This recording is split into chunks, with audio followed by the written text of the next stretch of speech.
Dan pemirsa, untuk mengetahui situasi terkini, sudah ada salah satu warga terdampak gempa di wilayah Bajawah, Arnoldus Peamole. Selamat siang Mas Arnoldus. Baik, selamat siang. Iya Mas, dengan Basudiwa di studio Mas. Sebelumnya kami juga turut menyampaikan belasungkawa begitu Mas ya, dengan kondisi yang terjadi saat ini. Namun kita ingin bertanya juga nih Mas, bagaimana situasi terkini di sana dan mungkin bisa digambarkan Mas seperti apa kejadiannya? Pada awal mulanya tuh sekitar jam 5.58 pagi. Waktu itu saya kan sudah bangun, saya lagi main HP. Waktu guncangan itu tuh saya rasa besar sekali, saya kan tidur sama saudara. Terus kami langsung bangun dari tempat tidur, lari. Nggak sempat buka pintu, kami lompat lewat jendela untuk lari ke depan rumah sampai di jalan. Sampai di jalan, warga udah banyak sekali di depan jalan. Kata warga, gempa kali ini lebih besar dari gempa tahun 92. Waktu saya keluar sampai di depan rumah, terus saya ingat ada nenek saya yang berusia sekitar 90 lebih yang masih dalam rumah. Terus kami lari bersama saudara ke dalam rumah untuk mengangkat nenek untuk berlindung ke tempat yang terbuka. Guncangan itu sekitar hampir 1 menitan. Terus susulannya tuh hampir 4 kali. Tetapi yang susulan kedua, susulan ketiga, susulan keempat tuh guncangannya tidak terlalu besar. Baik Mas Arnoldus, lantas apakah dari properti atau rumah sendiri dari Mas Arnoldus mengalami kerusakan parah atau kategori ringan atau sedang, mungkin bisa digambarkan Mas? Untuk rumah kami sendiri tidak ada retakan, cuman di WC, di lubang WC yang mengalami retakan. Baik, lantas di sekitar wilayah Anda tinggal saat ini Mas, apakah ada korban yang ada dapat informasikan saat ini Mas? Untuk korban di tempat ibadah, waktu itu kan sementara diadakan misa pagi di Gereja Santo Yosef di Kabupaten Ngada, Kecamatan Bajawah. Itu sementara dilakukan misa, terus lotengnya rubuh.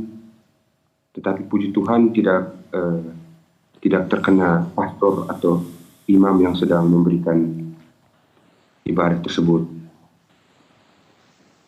Baik, untuk saat ini dari pihak pemerintah daerah sendiri, apakah sudah masuk bantuan begitu Mas yang diterima dari Mas Arnoldus sendiri, atau seperti apa kondisinya Mas?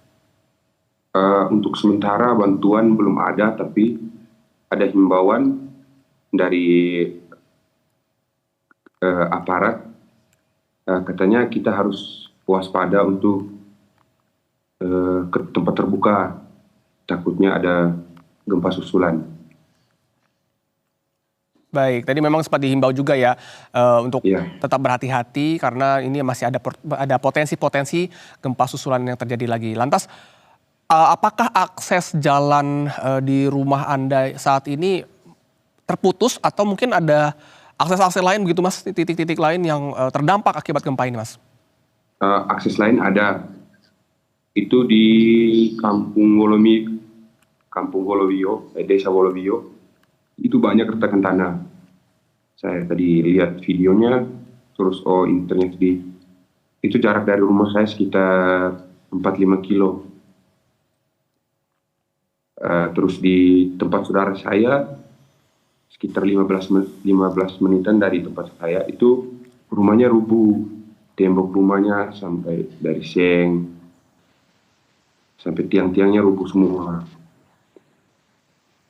Baik, Mas Arnoldus, untuk saat ini sendiri nih di wilayah Anda untuk listrik, kemudian juga saluran komunikasi, apakah sempat mengalami kendala berapa menit setelah gempa tersebut, Mas? Ya, setelah 5 menit setelah gempa, itu kami mengalami pemadaman listrik. Kurang lebih sekitar 2,5 jam lebih atau 3,5 jam. Itu dari jam 7 lewat sampai jam 10.50 waktu Indonesia Tengah. Baik. Untuk sementara ini Mas Arnoldus dengan keluarga begitu ya, apakah saat ini berada dalam rumah atau mungkin ada bangunan lain yang mungkin sudah disiapkan dari Mas sendiri, Mas? Untuk sementara kami masih di rumah sendiri, di bangunan rumah sendiri. Tetapi posisi siaga lagi berkumpul gitu. Oke, baik. Tetap berada dalam rumah tapi tetap dalam posisi yang siaga begitu, Ya, Mas ya. Lantas siaga. kemudian ada posko pengungsian mungkin yang disiapkan begitu, Mas, untuk warga di sana? Untuk setahu saya untuk di Bejawa sendiri sepertinya tidak ada, belum ada. Tetapi di Kabupaten Ngada bagian utara, khususnya di Riau, itu sementara dibuat poskonya karena terdampaknya sangat besar. Rumah-rumah warga, tempat ibadah, sekolah itu sangat rusak gitu. Oke, baik kalau begitu. Terima kasih banyak Mas Arnoldus Peamole sudah berbagi cerita bersama kami di Berita Satu Siang. Tentunya kita berharap bantuan segera tiba dan juga mendapatkan penanganan dari pemerintah setempat. Terima kasih kembali sekali lagi. Selamat beraktivitas kembali, Mas.